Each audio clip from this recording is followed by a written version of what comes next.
जैन समाज ने मुजफ्फरनगर में जिलाधिकारी को दिया ज्ञापन, जैन संतों के साथ मारपीट का मामला। लगातार अत्याचार हो रहा है, उसके लिए आज हमारा देशव्यापी कार्यक्रम है जैन समाज का। समस्त जगह संयुक्त जैन संघर्ष मोर्चा जिसमें तमाम संस्थाएं और संगठन हमारे हैं, वो तमाम जगह ज्ञापन के माध्यम से अपनी बात राष्ट्रपति महोदया तक, प्रधानमंत्री गृह मंत्री तक पहुंचाना चाहता है। कुछ बिंदु मैं आपको पढ़कर सुनाना चाहता हूँ, जिनके मैं उम्मीद करूंगा कि जिलाधिकारी महोदय के माध्यम से हमारा ज्ञापन तीनों माननीय हस्तियों तक हमारा पहुंच जाएगा। ज्ञापन माननीय द्रौपदी मुर्मू जी, माननीय राष्ट्रपति महोदया भारत, माननीय नरेंद्र मोदी जी प्रधानमंत्री भारत, माननीय अमित शाह जी केंद्रीय गृह मंत्री भारत। विषय जैन समाज पर लगातार हो रहे अन्याय की रोकथाम हेतु व उचित कार्यवाही हेतु महोदय जैन धर्मावलंबियों, साधु संतों, तीर्थ स्थलों, धार्मिक स्थलों पर चहु और बेहताशा अत्याचार बढ़ रहा है, जिसमें हाल ही में कुछ घटनाएं जैन समाज की मांगों सहित बिंदुवार अग्रलिखित है। सभी जैन समाज के बंधु भी ध्यान दें। नंबर 1, उत्तर प्रदेश के बड़ौत में धार्मिक आयोजन के दौरान दुर्घटना में दिवंगत व घायल जैन परिवारों की सरकार द्वारा अनदेखी की गई। वह किसी प्रकार की कोई आर्थिक मदद पीड़ित परिवारों की नहीं की गई।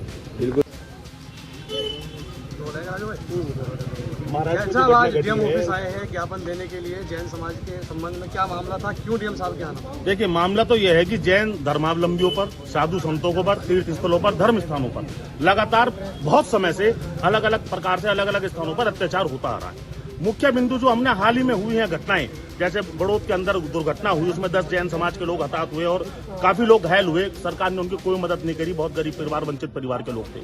अभी महाराष्ट्र विले पार्ले में एक जैन मंदिर को बर्बरता के साथ ध्वस्त कर दिया गया आनंद फावन में कुछ अधिकारियों की मिलीभगत से, जिसमें वहां के लोकल अधिकारी, शासन, सरकार सभी की मिलीभगत स्पष्ट दिखाई देती है उसको। और वहां पे जैन शास्त्रों का भी अपमान किया गया और उन अधिकारियों पर 48 घंटे ज्यादा बीतने के बाद भी कोई कार्रवाई नहीं हुई। हम कार्रवाई की मांग के साथ प्रस्तुत हुए। नीमच के अंदर जैन संतों पर हमला हुआ, उससे पहले जैन साथियों के साथ गुजरात के अंदर हमला होने का काम हुआ था, उससे पहले जैन संतों पर टेम्पो चढ़ा देना काम हुआ था। बार बार जैन संतों पे षड्यंत्र के साथ हमला कौन कर रहा है, इसकी जांच सरकारें करें, उन पर कार्रवाई करें। उसके अलावा जबलपुर के अंदर कुछ राजनीतिक व्यक्तियों के द्वारा जैन समाज को रावण कह के संबोधित किया गया। इतनी हिम्मत उन असामाजिक तत्वों, कैसे उन पर अब तक मुकदमा दर्ज कर कार्रवाई करके जेल में जाने का क्यों नहीं हुआ? तमाम ये बिंदु हैं, अनेकों बिंदु हैं, मैं बताऊंगा, बहुत समय लगेगा।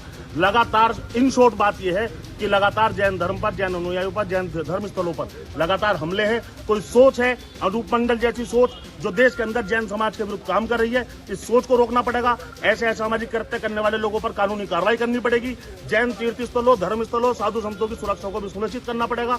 इस उम्मीद के साथ हम लोगों ने एक मांग पत्र राष्ट्रपति महोदया के नाम, प्रधानमंत्री, गृह मंत्री के नाम सौंपा है। और अगर ये घटनाएं नहीं रुकती हैं तो निश्चित तौर से जैन समाज एक बहुत बड़े आंदोलन की तरफ मूव करेगा।